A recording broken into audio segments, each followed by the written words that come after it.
नमस्कार दोस्तों, आप सभी लोगों का अपने इस चैनल में स्वागत करते हैं। दोस्तों, हम लोग शिक्षण योजना लेकर उपस्थित हैं और यह शिक्षण योजना जो है आपका गणित विषय से है और कक्षा 1 का है।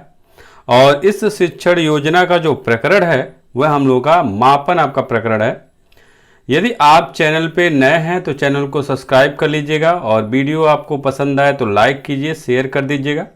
हम आप सभी लोगों के सामने ऐसे ही नए नए शिक्षण योजना लेकर आते रहते हैं और किसी भी तरह का यदि आपको शिक्षण योजना चाहिए तो आप हमें कमेंट करके बता दीजिए, वह शिक्षण योजना आपको 1 से 2 दिन में बन के मिल जाएगा।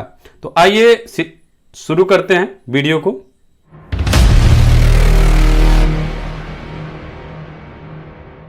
शिक्षण योजना बनाने के लिए सबसे पहले हम लोग क्या करेंगे, ऐसे शिक्षण योजना संख्या लिखेंगे। यहाँ पे शिक्षण योजना जो भी आपका नंबर होगा आप यहाँ पे लिख लीजिएगा।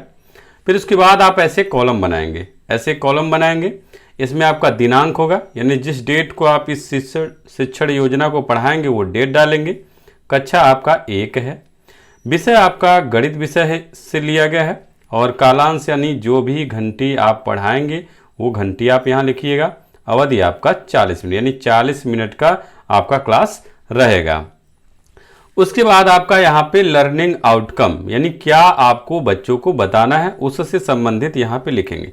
तो पहला आपका है लर्निंग आउटकम में कि शिक्षक या शिक्षिका हाथ, कदम, बालिस्त, बालिस्त का मतलब बित्ता तथा अंगुलियों से अलग अलग नाप कर दिखाएं तथा बच्चों को भी नापने का अवसर दें। यानी कि आप लोग जैसे हाथ से कोई लंबाई यदि आपको नापना है तो हाथ से नापते हैं, पैर के कदम से नापते हैं, बित्ता से आप करके नापते हैं, अंगुलियों से ऐसे करके ऐसे आप एक अंगुली यहाँ पे रखते हैं, ऐसे ऐसे रख के आप उसको नापते हैं। तो वही आपका लंबाई नापने का अलग अलग तरीका है, जिसको आप कह सकते हैं कि ये आपका कोई निर्धारित नहीं है, ये तो मान लीजिए केवल असामान्य आपका ये रहे।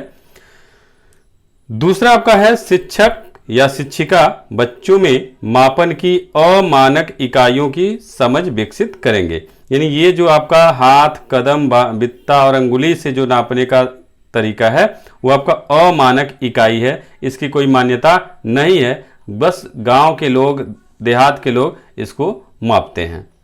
तीसरा आपका है कि शिक्षक या शिक्षिका बच्चों को प्रेरित करें कि अपने परिवेश की वस्तुओं को अमानक इकाइयों द्वारा नापें।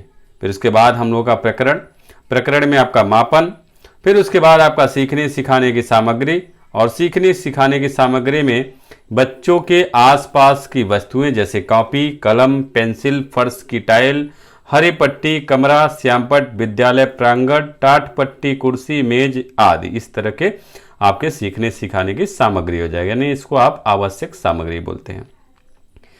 फिर उसके बाद आपका सीखने सिखाने की प्रक्रिया या गतिविधियां, इसमें आप 4 कॉलम बनाएंगे।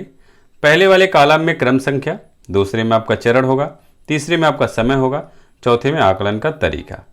तो पहला आपका चरण यहाँ पे है शिक्षण के आरंभ में। शिक्षण का जब आरंभ करेंगे तो ये 5 मिनट तक आपका ये रहेगा और इसमें आपका प्रश्नोत्तर विधि होगी। और इसमें क्या होगा, शिक्षक या शिक्षिका बच्चों के पूर्व ज्ञान को परखने के लिए उनसे मापन से संबंधित कुछ प्रश्न करेंगे। जैसे प्रश्न में क्या हो जाएगा, किसका घर स्कूल के पास है। दूसरा प्रश्न हो जाएगा, कितने लोगों का घर स्कूल से दूर है। अगला क्वेश्चन आपका तीसरा क्वेश्चन होगा कि किसकी पेंसिल सबसे बड़ी है। ऐसे आप बच्चों से कुछ प्रश्न करेंगे और बच्चे अपना जो भी है जवाब देंगे। फिर आपको इसी से आगे बढ़ते हुए दूसरा चरण आप प्रारंभ करेंगे। दूसरे चरण में शिक्षण के दौरान, यानी शिक्षण के दौरान आपका 10 मिनट तक शिक्षण के दौरान आपका रहेगा। इसमें सहभागिता होगा बच्चों का। इसमें आपका शिक्षक या शिक्षिका मापन पाठ का प्रारंभ करते हुए पाठ के बारे में विस्तृत जानकारी देंगे कि लंबाई को मापने की कई अमानक इकाइयां होती हैं।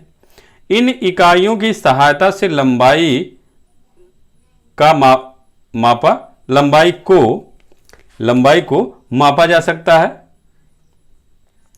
लंबाई को मापने के लिए हाथ, कदम, बालिस्त मतलब बित्ता तथा अंगुलियों का प्रयोग किया जा सकता है। बच्चों को शिक्षक या शिक्षिका किसी वस्तु को हाथ, कदम, बालिश्त या बित्ता तथा अंगुली से नापकर बताएंगे। तो इस तरह से आप बच्चों को बताएंगे। जब बताने के बाद कुछ गतिविधियां आप करेंगे जिससे बच्चों को कुछ समझ में आ जाए। तो गतिविधि में आपका ये 20 मिनट का होगा गतिविधि। इसमें सहभागिता व प्रतिक्रिया होगी। और इस गतिविधि में आपका क्या हो जाएगा, गतिविधि में देखिए शिक्षक या शिक्षिका बच्चों को 4 समूह में बांटकर उनका नाम जो है, उन समूहों का नाम जो है हाथ, कदम, बालिश्त तथा अंगुली रख देंगे। फिर उसके बाद हाथ समूह के बच्चे अपने हाथ से स्कूल के दीवार को नापेंगे। दीवार पर बनी हरी पट्टी की लंबाई भी हाथ से नापकर अपनी कॉपी पर लिख लेंगे। फिर उसके बाद आपका कदम समूह के बच्चे अपने स्कूल में कमरे के दरवाजे से नल तक की दूरी मापेंगे और कमरे से के दरवाजे से स्कूल के शौचालय तक की दूरी भी नापकर कॉपी पर लिखेंगे। फिर उसके बाद आपका तीसरा बालिश्त समूह के बच्चे फर्श की टाइल व टाट पट्टे की लंबाई मापकर अपनी कॉपी पे लिखेंगे। उसके बाद हम लोग का अंगुली समूह के बच्चे अपनी कॉपी, किताब, पेंसिल आदि को अंगुली से मापकर अपनी कॉपी पर लिखेंगे। ये आपकी गतिविधि बच्चों को दिखाएंगे, करवाएंगे तो बच्चे आपका समझेंगे। फिर उसके बाद शिक्षण के अंत में 5 मिनट तक ये आपका शिक्षण के अंत में रहेगा। इसमें सहभागिता व अवलोकन किया जाएगा कि बच्चे कितना सीखे हुए हैं। इसमें शिक्षक या शिक्षिका शिक्षण के अंत में बच्चों से बोधात्मक प्रश्न करेंगे और यहाँ पे पहला प्रश्न होगा लंबाई को कितने प्रकार से नापा जाता है। फिर अगला क्वेश्चन होगा कि अपनी कक्षा से हैंड पैम्प की दूरी किससे मापा जाता है। फिर आपका अगला क्वेश्चन होगा कि मेज की ऊंचाई को किससे मापा जाता है। फिर उसके बाद आप गृह कार्य में बच्चों कल घर से अपने आसपास की वस्तुओं की लंबाई को मापकर कॉपी पर लिखकर लाना है।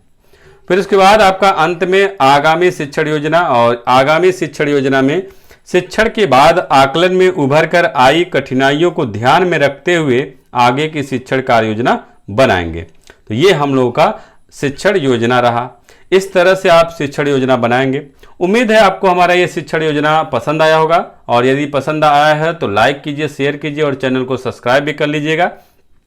और किसी भी तरह का यदि आपको शिक्षण योजना चाहिए तो आप हमें कमेंट करके जरूर बताइए। वह शिक्षण योजना आपको जल्द ही मिल जाएगा। तो बस आज के इस वीडियो में इतना ही।